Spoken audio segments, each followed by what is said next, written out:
tonight. Mises doesn't use this word, but I think this is what he means. I have used the word judgment, that entrepreneurship is about judgmental decision-making, which means decision-making that is not routine, that is not mechanical, that is not predictable in the sense that certain outcomes we can predict with some, in a fairly accurate way. If you spin a roulette wheel, you can predict that a certain number will come up, 1 out of 32 of the time or whatever.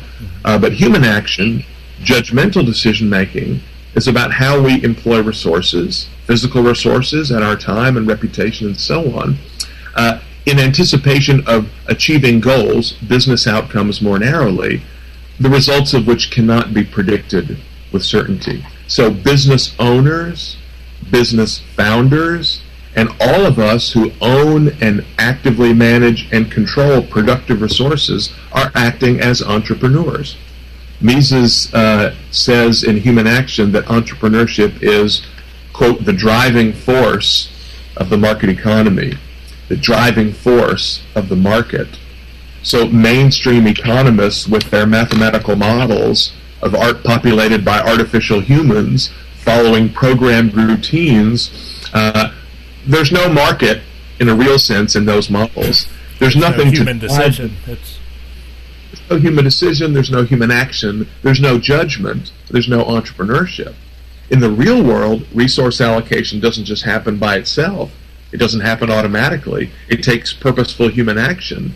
It takes entrepreneurial judgment or business judgment to make the world go round and to make the market work. And that's why entrepreneurship is so important. It's at the heart of what a market economy is and does.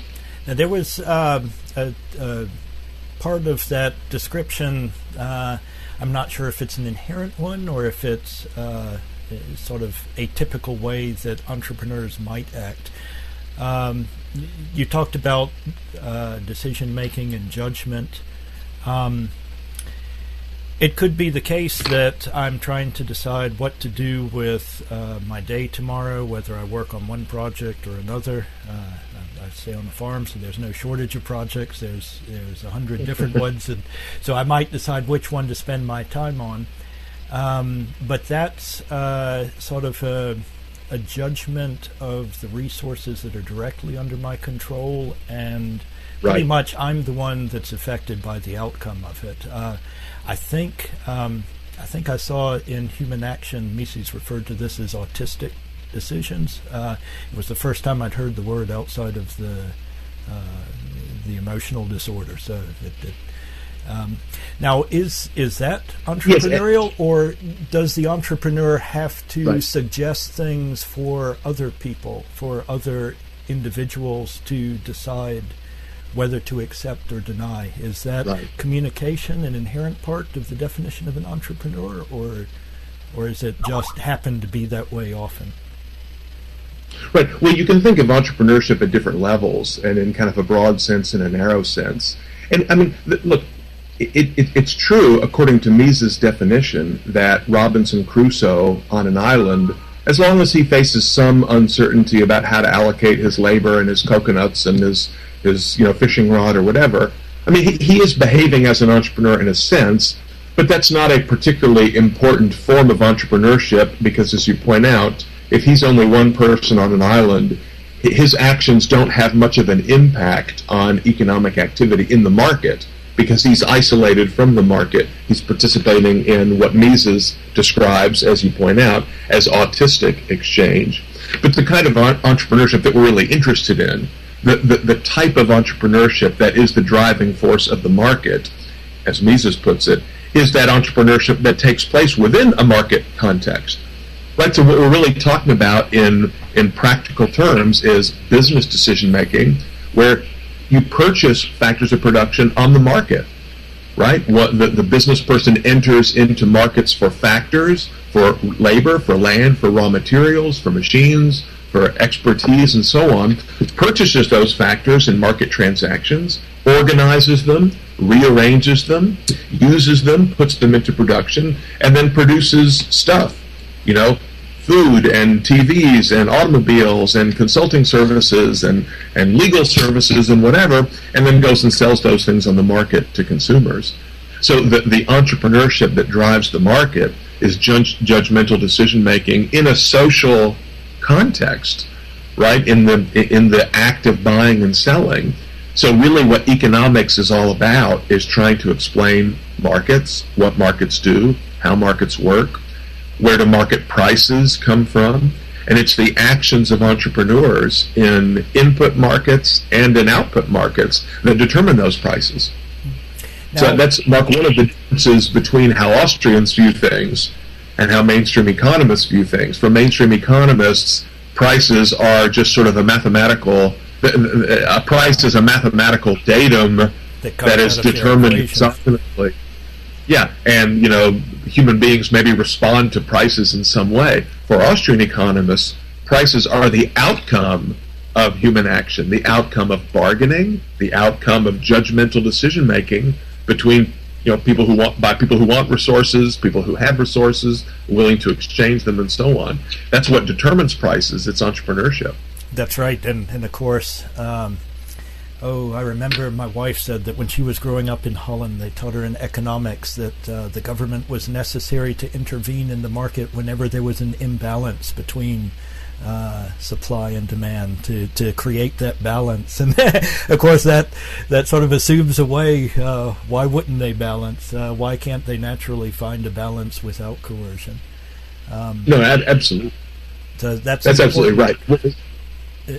I mean, sure. The most attractive part of Austrian economics is that it describes things as interactions between individuals without that coercive force. And is that built into the definition of an entrepreneur? Must an entrepreneur only behave within the market? I've heard some other researchers talk about political entrepreneurs who have new ideas for ways to grow government bureaucracies. Right. Is it within the Austrian tradition to refer to people like that as an entrepreneur? I mean, not as commonly, but to some extent, this is a semantic issue.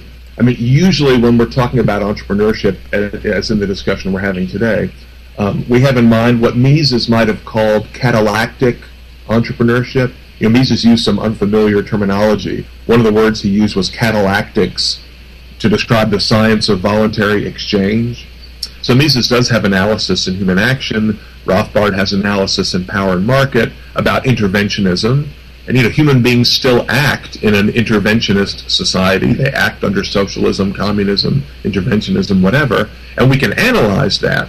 So if we want to restrict our definition of entrepreneurship to human action or judgmental decision making, within a market context, that's what most of our analysis would do. But I mean, look, a prisoner in a prison camp has to act entrepreneurial in a sense, right? I mean, he has to make decisions about what to do and which guards to bribe and whether to try to escape today or tomorrow. And I mean, that's human action, right? I mean, that's purposeful decision making. It can be described using the language of judgment or entrepreneurial alertness or creativity or innovation, if we like, as long as we recognize that now we've moved beyond what Mises calls the catalactic setting, and now we're talking about human action, kind of in a non-market sense. But as you say, there is some research on policy entrepreneurs and political entrepreneurs. I think as long as it's kept in mind that we cannot draw the same kind of welfare conclusions or conclusions about well-being in the non-market realm that we can in the market realm, we're okay. In other words, we can say that purposeful human action, entrepreneurial judgment, entrepreneurial behavior in a market setting makes people better off, right? It creates value, if you like. It makes society better off. But we cannot say that entrepreneurial action in the political sphere necessarily makes us better off, right? I mean, a corrupt dictator finds a creative and innovative new way to exploit people. That's in the interest of the dictator, but it certainly isn't in the interest of other people. So as long as we keep that coercion versus freedom distinction in mind, there might be cases where it would be instructive to use the entrepreneurship metaphor in a non-market setting. I mean, you might also think about so-called social entrepreneurship. Right, so there's a lot of entrepreneurial activity in the nonprofit, in the voluntary nonprofit sector, philanthropists and various do-gooders and so on. I mean, your organization, I assume, is set up as some kind of a nonprofit. I mean, the Mises Institute is not a catalactic organization in a sense. I mean, it doesn't use coercion. It relies on voluntary contributions from supporters, and it does have some commercial activity, selling books and so on. But the objective of the Mises Institute is not to maximize monetary profit, right? It's to spread ideas. It's to make the world a better place. So certainly, Lou Rockwell is an entrepreneur, and Doug French and Jeff Tucker and the other people who were involved in the creation and ongoing operation of the Mises Institute, they're entrepreneurs in a voluntary market setting. It's just their objective is not to make money, it's to achieve some broader social goals. That's right. That's one of the nice things about human action. Often, I guess economics gets, it's a bit of a straw man argument, but people complain that, you can't just be interested in simple economic outcomes. You have to be interested in people's deeper motivations. And the nice thing about the Austrian view is it goes right back to that decision making, and it's all fair game as long as we talk about making decisions, and it can be studied as part of economics. Yeah. Mark, I might say a word or two about how entrepreneurship is typically taught in business schools. Because I want to be careful. I think there's a lot of value in entrepreneurship programs, but there are a lot of problems with them as well. Most entrepreneurship programs at universities do not take this sort of broader, sort of functionally entrepreneurship as a function kind of perspective that I'm outlining. Rather, they look at entrepreneurship as purely the phenomenon of startup companies. And so they teach students how to write business plans, how to make elevator pitches, how to do new products marketing, how to exercise leadership in small teams, and so on. In other words, the typical entrepreneurship student is presumably an undergrad or maybe an adult who wants to start a new venture and needs some help assembling resources and starting new ventures. And that's to know how to fill in his small business development grant for the government. That's the dark side of it. But I mean, obviously there's nothing wrong with teaching those skills, but that's a somewhat limiting conceptualization of what entrepreneurship is. In other words, you teach the guy how to start his business, but once he's actually had his IPO, then it's not entrepreneurship anymore, and it's just management, and we use a completely different set of theories and skills. I think that's not true. But the other problem is, to the extent, look, professors really can't teach these things. I mean, there's some things that you can learn in school. You can learn accounting, and you can learn a little bit of basic finance and how to compute discounted cash flows and all that kind of stuff. But, entrepreneurship, as we've been describing it, is ultimately about making these kinds of judgments about future market conditions, and that is not something that's ultimately teachable, right? Certainly academics, professors at college and universities, they can't teach that. I mean, if I could teach people how to be entrepreneurs, well, A, I certainly wouldn't do it on the cheap, and B, I would just be an entrepreneur, right?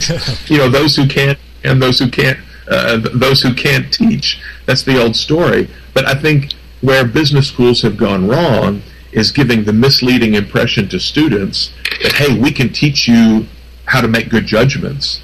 We can teach you how to be alert to opportunities, to use the Austrian economist Israel Kirzner's language. We can teach you how to innovate. Business schools can't teach that. Mises, there's a great quote from Human Action. I don't have the quote in front of me. I may not get it exactly right. Mises says something like, entrepreneurs rely on a specific anticipative understanding of the market, and this understanding can neither be learned nor taught. So some of us have a particular faculty for anticipating, that's the word he uses, having an anticipative understanding of what the future will be like. And that's something that, that's sort of an explanatory primary. We cannot explain why some people